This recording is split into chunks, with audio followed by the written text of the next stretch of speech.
La distillation, c'est une étape qui arrive en général mi-juillet. Bon, cette année par exemple, on est très en avance, voilà, on est début juillet et on est en train de distiller. Bon, ça bien sûr, ça dépend de la météo. On regarde le stade des plantes, on voit qu'elles commencent à faner légèrement, on voit également que les abeilles viennent moins, donc ça on sait à peu près que c'est le bon stade pour distiller. Donc là on coupe, hein, ça va être la coupe de l'année, il n'y en a qu'une dans l'année. On laisse préfaner dans le champ pendant 2 jours. Et puis on récupère cette lavande coupée et séchée et on l'amène à la distillerie.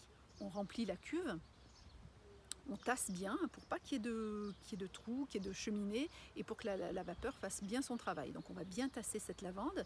Ensuite on a une chaudière à vapeur donc qui génère la vapeur bien sûr, qui va elle passer à travers la plante et capter toutes les molécules aromatiques de la lavande contenues donc dans les fleurs et puis un peu dans la tige.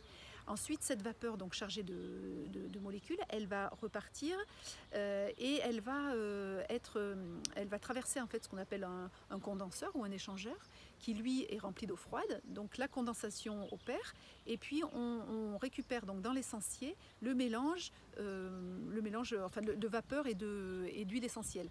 L'huile essentielle étant plus légère que l'eau, très vite elle va flotter, hein, on va voir les petites gouttes qui remontent dans l'essentiel et puis il y a une couche d'eau florale qui va se former, d'huile essentielle qui va se former sur l'eau florale. Voilà.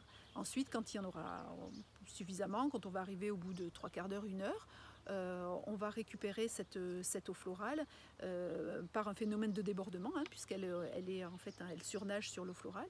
Et puis, et d'un autre côté, on récupérera également l'eau florale, puisque cette eau florale qui autrefois n'était pas récupérée et partait dans l'égout, est à présent stockée pour ses bienfaits, puisqu'on s'est aperçu qu'elle était pleine de bienfaits.